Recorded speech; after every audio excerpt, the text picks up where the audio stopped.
જેની અંદર સ્થાનિક સ્વરાજની ચૂંટણીમાં બિન અનામત વર્ગને થયેલા અન્યાયને લઈને અનામત નીતિ ઉપર જે રાજ્ય સરકારની પદ્ધતિ ચાલુ થઈ છે તેને લઈને ગુજરાત હાઈકોર્ટમાં અમે અરજી કરેલી હતી. એ અરજીને પડકારતી અરજી અમે સુપ્રીમ કોર્ટમાં નામદાર સુપ્રીમ કોર્ટમાં આવતીકાલે તારીખ 10/4ના રોજ એનું હિયરિંગ થવાનું છે. આ અરજીમાં અમે લોકોએ બિન અનામત વર્ગને થતા અન્યાય અને અનામતની જે નીતિ છે એને અમલમાં લાવવા માટે રોક લગાવવા માટે અમે અરજી કરી છે. રાજ્યની અંદર સ્થાનિક સ્વરાજની ચૂંટણીઓમાં બિન અનામત વર્ગના ખૂબ જ મોટા પ્રમાણમાં ઉમેદવારોને અન્યાય થઈ રહ્યો છે. જ્યાં બિન અનામત વર્ગની વસ્તી હોવા છતાં પણ ત્યાં અનામતની સીટો ફાળવી દેવામાં આવી છે. એટલે કે રોસ્ટર પદ્ધતિને પણ અમે ચેલેન્જ કરતી સુપ્રીમ કોર્ટમાં અરજી કરેલી છે.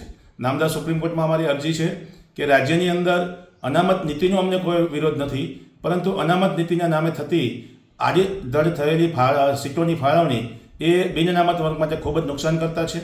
સાથે સાથે તમામ રાજકીય પક્ષો પણ આ બાબતની સીટોની ફાળવણીમાં પણ અમારો સાથ અને સમર્થન આપે એવી અમે વિનંતી કરી રહ્યા છીએ.